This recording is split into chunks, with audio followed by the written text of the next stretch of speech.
আল্লাহ রসুল সাল্লাল্লাহু আলাইহি ওয়াসাল্লাম গারে হেরা গুহায় ইবাদত বন্দিগি করতেন, কারণ তার দাদা আব্দুল মুত্তালিব সেখানে ইবাদত বন্দিগি করতেন। 2 নম্বর কারণ, আল্লাহ রসুল সাল্লাল্লাহু আলাইহি ওয়াসাল্লাম কাবা শরীফের দিকে বেশি বেশি তাকানো পছন্দ করতেন। গারে হেরা গুহার মাঝে থাকলে ওখান থেকে কাবা শরীফ দেখা সহজ।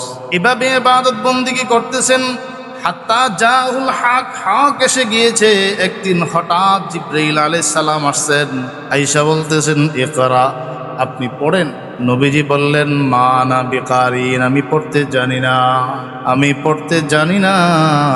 আল্লাহর নবীকে জিবরাইল জড়ায়া ধরলেন, বুকে চাপ মারলেন, নবীজি কষ্ট পাইলেন। এরপরে আবার জিবরাইল বললেন ইকরা, আপনি পড়েন। নবীজি বললেন মা আনা বিকারিন, আমি পড়তে জানি না। আবার জড়ায় ধরলেন, আবার চাপ দিলেন, নবীজি একটু কষ্ট অনুভব করলেন। দ্বিতীয়বার আবার বললেন ইকরা, আপনি পড়েন। আল্লাহ রসুল বললেন মা আনা বিকারিন। জিবরাইলের প্রশ্নের জবাবে নবীজি বললেন আমি পড়তে জানি না। আবার জড়ায় ধরলেন, আবার চাপ দিলেন 3 বার। এবার বলেন ইকরা বিসমি রব্বিকাল্লাযী খালাক। পয়গম্বর আপনি পড়েন ওই মহান রবের নামে যিনি আপনাকে সৃষ্টি করেছেন। ইকরা বিসমি রব্বিকাল্লাযী খালাক খালাকাল ইনসানা মিন আলাক, যিনি মানুষকে সৃষ্টি করেছেন জমাট রক্ত থেকে। ইকরা ওয়া রাব্বুকাল আকরাম, আপনি আপনার মহান প্রভুর নামে পড়ুন। এভাবে 5টা আয়াত সর্বপ্রথম নাজিল হলো, যে রাসূল সাল্লাল্লাহু আলাইহি ওয়াসাল্লাম গারে হেরা গুহায় ইবাদত বন্দিগি করতেন। কোন ধর্মের? তখন তো কোরআন নাজিল এখনো হয় নাই। মুফাসসিরিনে কেরাম লেখেন আল্লাহর রসুল বলেন আমি তখন ইবাদত বন্দিগি করতাম। কানা ইবাদাতুহু সাল্লাল্লাহু আলাইহি ওয়াসাল্লাম আলা মিল্লাতি আবিহি ইব্রাহিম আলাইহিস সালাম। বিজির ইবাদত বন্দিগি ছিল ইব্রাহিমী মিল্লাতের উপরে, ইব্রাহিমী ধর্মের উপরে, ইব্রাহিম আলাইহিস সালামের ধর্মের উপরে। ওই ধর্ম অনুসরণ করে আল্লাহর নবী সাল্লাল্লাহু আলাইহি ওয়াসাল্লাম হেরা গুহায় ইবাদত বন্দিগি করতে করতে হঠাৎ একদিন জিবরাইল আসলেন, আপনি পড়েন, পড়তে জানি না। জড়ায় ধরলেন, চাপ দিলেন, এইভাবে 3 বার। কয়বার? 3 বার। কেন চাপ দিলেন? মুহাদ্দিসিনে কেরাম লেখেন প্রথম চাপ দিলেন গায়রুল্লাহ থেকে দৃষ্টিকে সরানোর জন্য, দ্বিতীয়বার চাপ দিলেন তার মনোযোগ আকর্ষণ করার জন্য, তৃতীয়বার চাপ দিলেন সুসম্পর্ক গড়ার জন্য। জিবরাইল শক্তিশালী, নবীও শক্তিশালী, নবীজিও শক্তিশালী ছিলেন, জিবরাইলের শক্তিও তো কম ছিল না। চাপ, কিছু ব্যথা অনুভব করা, কষ্ট অনুভব করা স্বাভাবিক। এই জিবরাইল লূত আলাইহিস সালামের সম্প্রদায়কে তার একটা ডানার দ্বারা পুরা এলাকার মানুষগুলোকে মাটি সহ আসমানে উঠায় উল্টায় ফেলায় দিচ্ছে। বলে জিবরাইল আলাইহিস সালাম কত শক্তিশালী। আল্লামাহু শাদীদুল কুওয়া যু মিররাতিন ফাস্তাওয়া ওয়া হুয়া বিল উফুকিল আলা সুম্মা দানা ফাতাদাল্লা কানা কাবা কাউসাইনি আও আদনা। নবীজিও ছিলেন শক্তিশালী। 4000 পুরুষের শক্তি আল্লাহ তাআলা আল্লাহর রসুলকে দিয়েছেন। কয় হাজার? 4000 পুরুষের শক্তি আল্লাহ তাআলা আল্লাহর রসুলকে দিয়েছেন। এবার যখন জিবরাইল 3 বার চাপ দিলেন, আর কোরআনে কারীমের 5টা আয়াত পড়লেন, বাহ্যিকভাবে মনে হয় ওস্তাদ জিবরাইল। আসলে ওস্তাদ জিবরাইল নয়, নবীজির ওস্তাদ স্বয়ং রব্বুল আলামিন আল্লাহ তাআলা। জিবরাইল হলেন মাধ্যম। যেমন আমরা লেখাপড়া শিখি, কলম কাগজ এটা একটা মাধ্যম, জিবরাইল আলাইহিস সালামও এটা একটা মাধ্যম ছিল। নবীজির প্রকৃত শিক্ষক কে ছিলেন? আল্লাহ তাআলা। কে ছিলেন? আল্লাহ তাআলা। ওহীর একটা ধাপ ছিল এই যে ওহী শুরুতে সত্য স্বপ্নর আকারে আসত। 2 নম্বর হাদিস দ্বারায় বোঝাচ্ছেন যে ওহীটা ভারী একটা জিনিস, স্বাভাবিক কোনো জিনিস না। কখনো আম্মাদান আয়েশার রানের উপরে নবীজির মাথা, ওহী নাজিল হচ্ছেন, নবীজি ঘামায়া যাচ্ছে, আম্মাদান আয়েশা খুব পেশার অনুভব করতেছেন। ওটার উপরে আল্লাহর রাসূল সাল্লাল্লাহু আলাইহি ওয়াসাল্লাম ওহী নাজিল হচ্ছেন, ওট বসে গিয়েছে। এটা একটা ভারী জিনিস। কখনো আল্লাহ পাক রব্বুল আলামিন ওহী পাঠান ফেরেশতার মাধ্যমে। ফেরেশতা সরাসরি আপন আকৃতিতে নবীজির কাছে ওহী নিয়ে আসে, এমন খুবই কম। কখনো কখনো আল্লাহ তাআলা ওহী পাঠান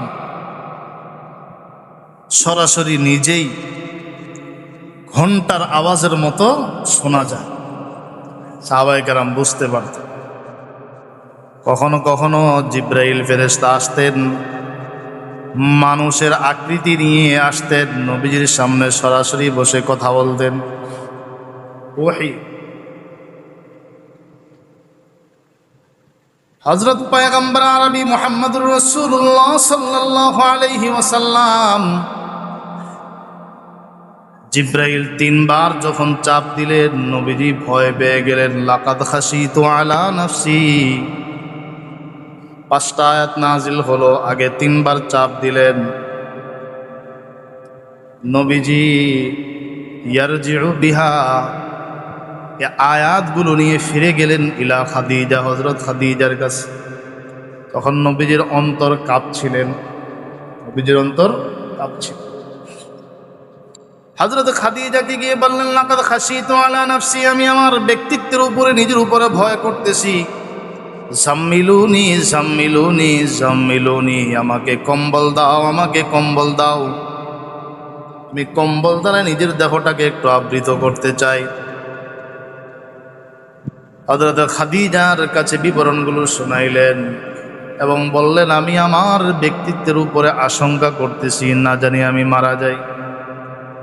হযরত খাদিজা বলেন, কাল্লা, আপনার উপরে কোনো বিপদের আশঙ্কা নাই, কারণ আপনার মাঝে কিছু গুণ আছে, এই গুণগুলো থাকতে মানুষ সাধারণত কঠিন বিপদে পড়ে না।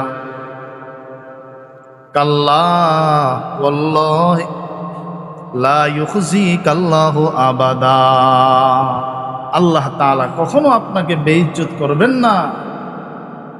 ইন্নাকা লা তাসিলুর রাহিম, আপনার মাঝে কিছু গুণ আছে। 1 নম্বর গুণ, আপনি আত্মীয় স্বজনদের সাথে ভালো ব্যবহার করেন, এটা আপনার 1 নম্বর গুণ। 2 নম্বর, ওয়া তাহমিলুল কাল্লা, অসহায় মানুষদের বোঝা আপনি বহন করেন। ওয়া তাকসিবুল মাদুম, নিঃস্ব মানুষগুলোর আসবাব উপকরণগুলো আপনি যোগায় দেন। ওয়া তাকরিদ যায়ফ, আপনি মেহমানদের মেহমানদারি করেন।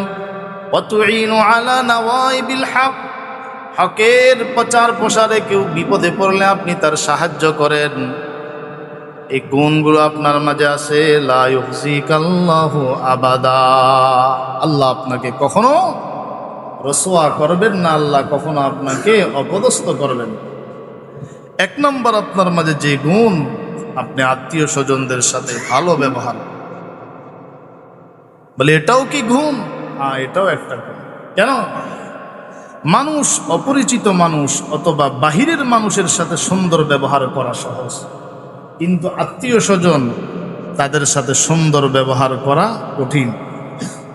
আত্মীয় স্বজনদের সাথে সুন্দর ব্যবহার করা কঠিন। কিয়ামতের পূর্বে একটা সময় আসবে, মানুষ দূরবর্তী লোকগুলোকে বেশি মহাব্বত করবে, আর কাছের মানুষগুলো যার উপরে তার হক রয়েছে তাদের সাথে দুর্ব্যবহার করবে, তাদেরকে দূরে সরায় দিবে। বাপ মার খোঁজ খবর নিবে না, নিকট আত্মীয় স্বজনদের খোঁজ খবর রাখবে না।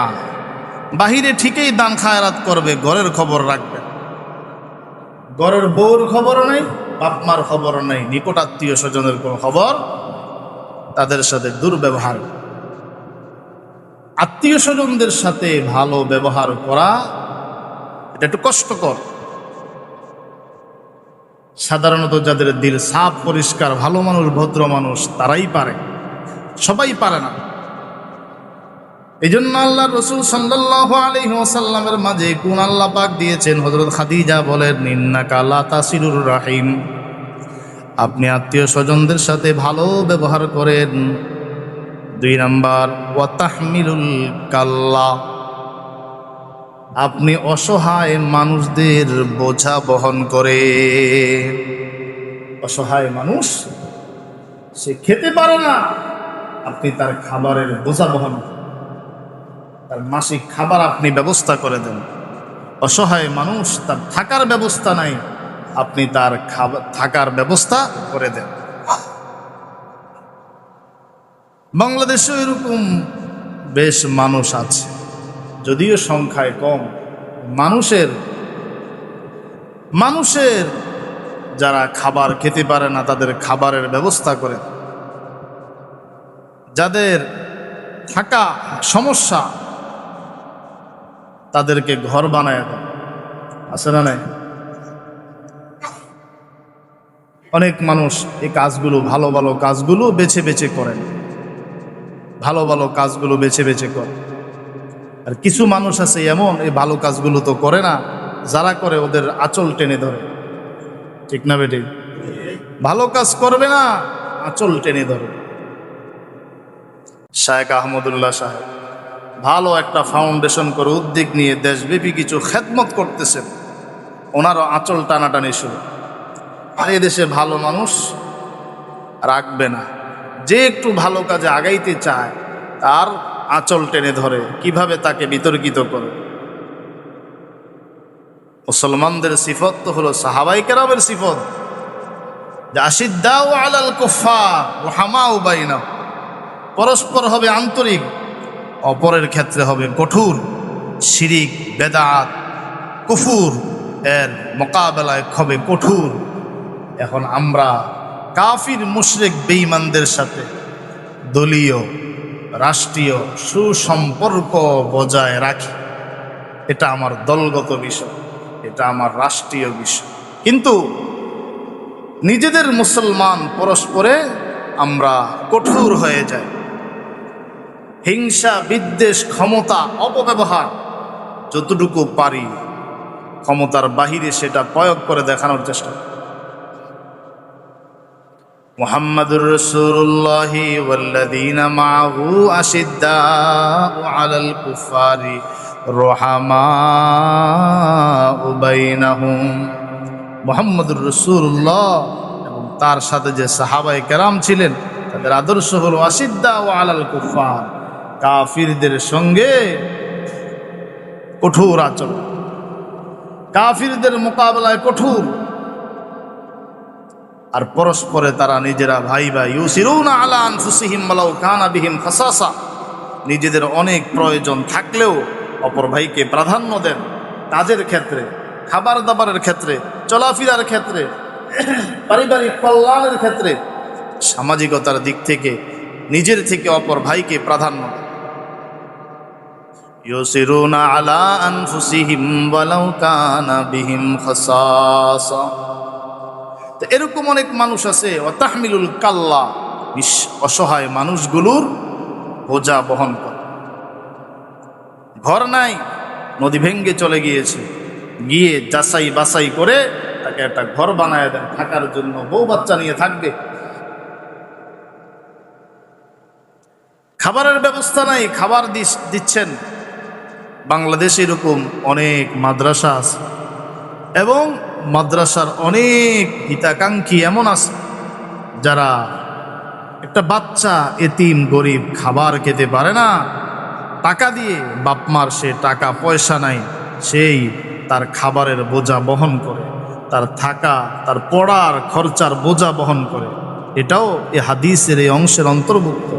তাহমিলুল কাল্লা, আল্লাহ রসুল সাল্লাল্লাহু আলাইহি ওয়াসাল্লামের সিফাত ছিল, গুণ ছিল। নবীজি অসহায় মানুষদের বোঝা বহন করতেন। 3 নম্বর, আম্মাজান খাদিজা বলেন, তাকসিবুল মা'দুম, নিঃস্ব মানুষদের জন্য তার আসবাব উপকরণগুলো ব্যবস্থা করে দেন। নিঃস্ব মানুষ, কাহারোর কাছে এলেম নাই, তাকে এলেম দেন। কাহারো কাছে আখলাকের চরিত্রের অভাব, তাকে চরিত্রের সঠিক জ্ঞান দেন। কাহারো বাহ্যিক কোনো বস্তুর প্রয়োজন আল্লাহ রসুলের কাছে আসেন, সেটা ব্যবস্থা করে দেন। ওয়াতাকরিদ মেহমানদের মেহমানদারি করেন। মেহমানদারি এটা নবীদের সিফাত। قال رسول الله صلى الله عليه وسلم من كان يؤمن بالله واليوم الآخر فليكرم ضيفا। আল্লাহর রাসূল বলেন যে আল্লাহর উপরে বিশ্বাস করে, পরকালকে বিশ্বাস করে, সে যেন মেহমানদের মেহমানদারি করে। বাসায় মা বাবা বোঝার কিছু নাই, রহমত বরকত। ভাই বোন আসছে, আত্মীয় স্বজন আসছে, এটা রহমত। ফালইউকরিম দাইফা, মেহমানদের মেহমানদারি করবে। 5 নাম্বার, ওয়া তুঈনু আলা নওয়াইবিল হক, হক কথা বলে, হক কাজ করলে, হকের পথে চললে মাঝে মাঝে আল্লাহর পক্ষ থেকে পরীক্ষা আসতে পারে, বিপদে সবর করবে, সহযোগিতা করবে। যারা হকের পথে বিপদে পড়ে নবীজি তাদেরকে সাহায্য করতেন। আবু বকর সিদ্দিক তাদেরকে সাহায্য করতেন। হকের পক্ষে থেকে বিপদে পড়েছেন বেলাল হাবশী রাদিয়াল্লাহু তাআলা আনহু, সালমান ফারসি রাদিয়াল্লাহু তাআলা আনহু, হযরত আম্মার, হযরত সুমাইয়া। নবীজি নিজ জায়গা থেকে তাদেরকে সহযোগিতা করার চেষ্টা করেছেন। আল্লাহ তাআলা আপনাকে বেইজ্জত করবেন না, লাঞ্ছিত করবেন না, কারণ আপনার মাঝে এই গুণগুলো আছে।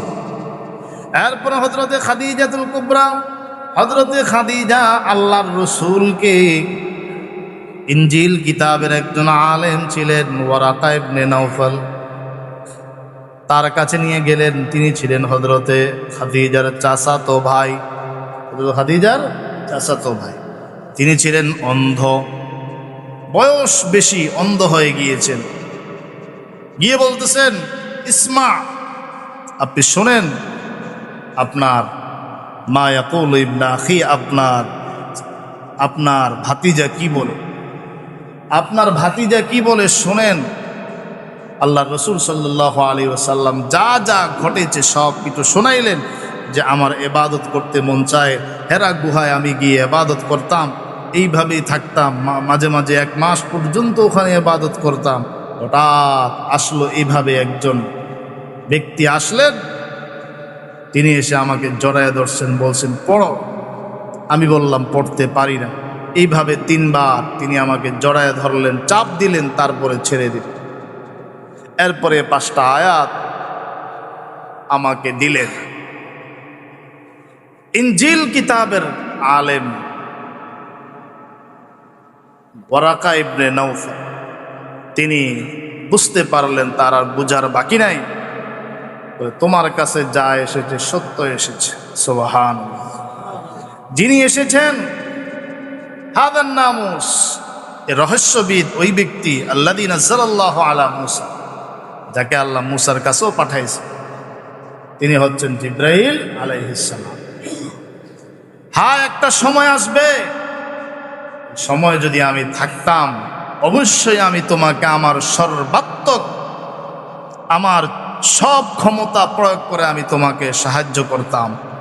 যে সময় তোমার কওমের মানুষগুলো তোমাকে এই মক্কা থেকে বের করে দিবে। নবীজি বললেন, আওয়া মুখরিজি ইয়া কওমি, আমার সম্প্রদায়ের মানুষগুলো কি আমাকে এই জমিন থেকে বের করে দিবে? তারা আমাকে এত মহাব্বত করেন, তারা আমাকে ভালোবাসেন, আমাকে কি তারা বের করে দিবে?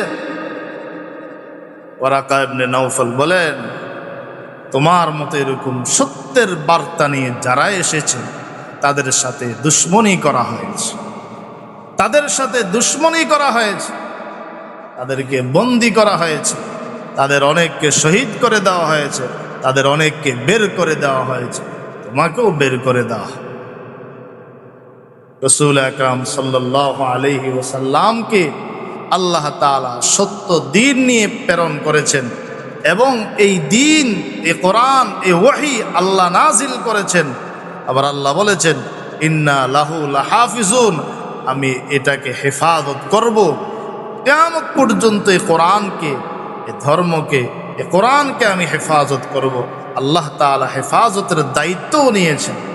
অতএব কোনো ভণ্ড প্রতারক সে যদি বলে আগের কোরআন রসুলের কোরআন এখন আর নাই, সে প্রতারক। রসুলের জামানার হাদিস এখন বিকৃত হয়ে গিয়েছে, সেও প্রতারক।